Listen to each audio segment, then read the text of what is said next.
Hey guys, it's Yvonne with Chess Made Fun, where we are making chess fun for everyone.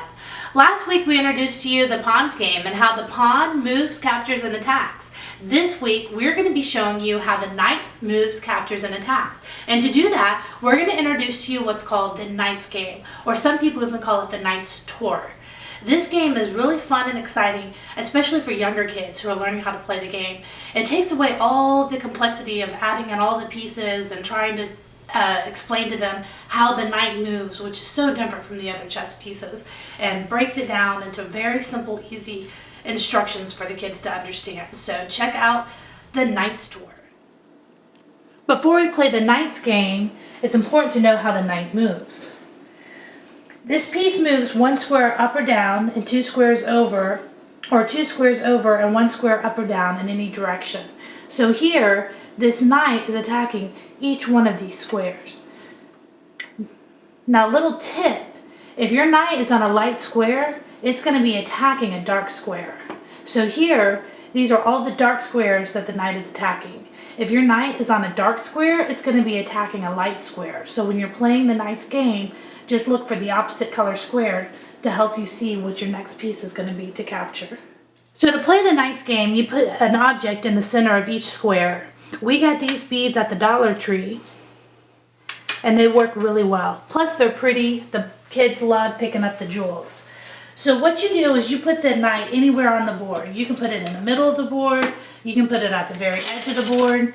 You can put the knight wherever you'd like. Just make sure there's an object in every center of the square. Now there's 64 squares on the chessboard. The knight's taken up one square, so that means there's 63 beads on the board. And we just start moving and attacking and capturing beads. You're going to continue to do this until you have reached a square where there's no beads that you can capture. Now, there is a pattern that you can use that will allow you to attack every bead on the board and capture all 63 beads. So as your child's playing, know that they can keep going until they've figured out how to capture every bead.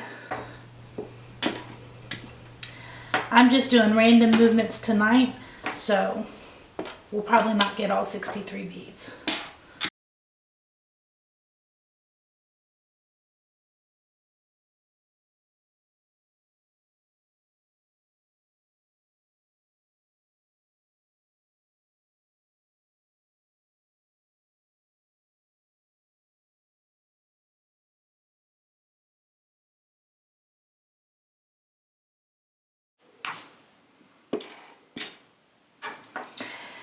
And that's it. Every square that I'm attacking, oops, 1, 2, 3, there's no more beads left. So the game is over. All I would do now is count up my beads and see how many beads I collected. And your child can do this over and over again until they can collect as many beads as possible, up to 63 beads. Alright, and that is the knight's game. Now that you guys know how the knight moves, captures, and attacks, it is time to have some fun. So check out our video if you haven't already from last week, and where we introduced to you the pawns game and how the pawn moves, captures, and attacks. And for a little bit more fun, add some knights into the pawns game. So the object is still to get one pawn all the way across the board, but you can use the knights to help attack and capture the pawns throughout the game. So if you haven't already, go ahead and subscribe to our YouTube channel, Chess Made Fun, and make sure to comment or like the video if you want to see more. Thanks so much.